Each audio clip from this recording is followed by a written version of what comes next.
টাকা চাইলে বলবো কাজ নাই, টাকা না চাই বলে কাজ আছে। শ্রমিকের অনেক ঠকান ঠকায়। আচ্ছা, ঠিক আছে, বহু ঠকায়, কাজ করে টাকা দেয় না। বুঝলেন, বাড়িতে এনে বড় বড় আরবাব আছে, এরা পয়সা লিয়ে পাচ্ছে বিল্ডিং দেয়, টাকা পাচ্ছে না, টাকা লেগে গেলে আজকে না কালকে, আজকে না টাকা পাচ্ছি না, দিমুকে দিচ্ছে না, এই বক্কচক্ক করে মানুষকে ঘুরাই দিচ্ছে। মোস্তফা ফিরোজ, আমি দুবাইতে এসেছি কয়েকদিন হলো, ঘুরছি, কিন্তু প্রচন্ড গরম, খুব বেশি জায়গায় যেতে পারিনি, সারাদিনই হোটেলে থাকা, তারপরে বের হই। তো আমি আসার এর আগেও 2 বছর আগে যখন এসেছি, তো বাংলাদেশিদেরকে দেখার জন্য বা তাদের সঙ্গে সাক্ষাৎ করার জন্য দেরা দুবাইতে এসেছি। আজকে দেরা দুবাইয়ের চেহারাটা অন্যরকম ছিল, অত বেশি বাংলাদেশি ছিল না। 2 বছর আগে যখন ছিল তখন একেবারে কোনা কাঞ্চিতে ভরপুর ছিল, এখন তুলনামূলকভাবে আমার কাছে মনে হচ্ছে কম। কারণ হলো যে দুবাইতে এখন নতুনদের আসা রীতিমতো বন্ধ, কারণ প্রচুর মানুষ ঢুকে গেছে। তো এই ঢোকার ফলে মানুষ খুব একটা অখুশি না, কারণ যারা এসছে তাদের মোটামুটি কর্মসংস্থান হয়েছে। কিন্তু কর্মসংস্থান হয়েছে তাহলে তো ভালো থাকার কথা, তাই না দর্শক? কিন্তু আসলে কি তারা ভালো আছে? চলুন সরাসরি দেখি, তাদের সঙ্গে কথা বলি, কি বলছে তারা। চলুন।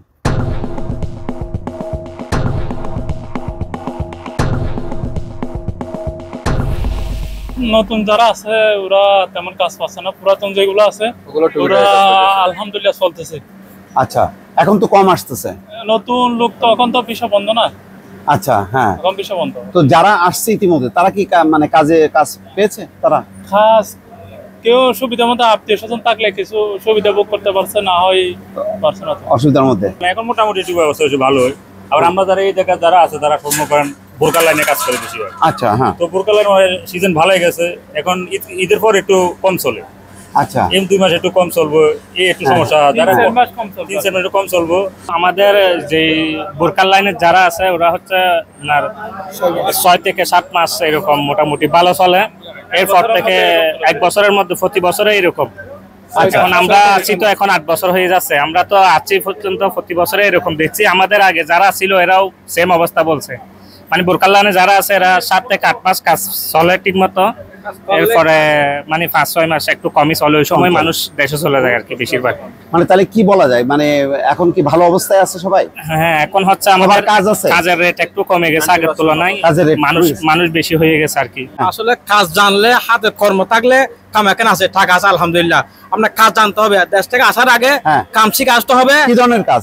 আপনি যে কোনো কাজ, আপনি ছেলে কাজ জানলে এখানে ছেলে কাজ অবশ্যই পাবেন। আপনি অনলাইনে কাজ জানলে অনলাইনে কাজ এখানে বসে পাবেন, এসির কাজ জানলে এসি কাজ এখানে বসে পাবেন। কিন্তু আমার কাজটা জানতে হবে আগে, কাজ শিখতে হবে। তো আমি এখানে আসলাম, কোনো কাম জানি না, তো এখানে এসে কাজ করতে আমি কাজ করতে পারবা। কি কাজ? প্রথমে দেশ থেকে কাজ শিখতে হবে, আর এখানে সেই জায়গায় আসতে হবে। গত 2 বছর আগে যখন আছে তখন একটু দুরবস্থা ছিল, এখন আলহামদুলিল্লাহ মোটামুটি 85% ভালো অবস্থায় আছে। ভালো অবস্থা আমার মতামত। এখন গরমের সিজন একটু মানে কাজ একটু কম। তাহলে কি এখন এই যে লোক আসা বন্ধ হয়েছে, এটা ভালো হয়েছে? হ্যাঁ, এখন মানে এখন বন্ধ হয়েছে, এগুলো ভালো হয়েছে। অনেক লোক মানে আসে গেছে, মানে এখন বেশি হলে তো মানুষ বেশি আসে জানিবে, আমার একটু সমস্যা হয়ে যায় সবাই। এখন মোটামুটি ভালো আছে আলহামদুলিল্লাহ। এখন গরমের সিজন একটু কাজ যেন কম, গরম কমে যাবে, কাজ একটু বেশি হইব। যে কোনো কাজ, পেইন্টের কাজ, শিলের কাজ, যে কোনো কারখানায় প্লাম্বারের, যে কোনো কাজ। ভাই 90% লোক কাজ করে টাকা দেয় না, শ্রমিকের অনেক ঠকান ঠকায়। আচ্ছা, ঠিক আছে, বহু ঠকায়, কাজ করে টাকা দেয় না। বুঝলেন, বাড়িতে এনে বড় বড় আরবাব আছে, এরা পয়সা লিয়ে পাচ্ছে বিল্ডিং দেয়। ঠিক আছে, এই দেশে কিন্তু শ্রমিক লোক যারা, এরা বহু টাকা দেয় না। এই মালিকরা কি বাংলাদেশি না দুবাই? বাংলাদেশি, সব তো বাঙালি ভাই। এই জায়গায় আছে বাঙালি, বাঙালি টাকা দিতে চায় না। আপনি আজকে কাজ করছেন, কালকে আপনি গেছেন, টাকা নাই, হয়তো 50 টাকা দিচ্ছে, খায়া লইয়া কোনো রকম হয় মা। কোনো লোক সুবিধা সাধারণত বেতন কত 1200-1300 টাকার কাম, সেই টাকাটাও পায় না। বুঝলেন, ঘুরাই আজকে না কালকে, আজকে না কালকে। আমি অনেক গেছি, আমার টাকা দেয় না। ঠিক আছে, আসেন, আমি নিয়ে আপনার ফরমান দেয়। আমি করোনার সময় কাজ করছি, এই টাকা উদ্যোগ পাই না। না, সেটা কি আপনার নিজের অভিজ্ঞতা? আমার অভিজ্ঞতা, আমি নিজে পাই না ভাই। আচ্ছা, আচ্ছা, আমি নিজে পাই না, এমন লোক আছে এরা টাকা দিতে চায় না।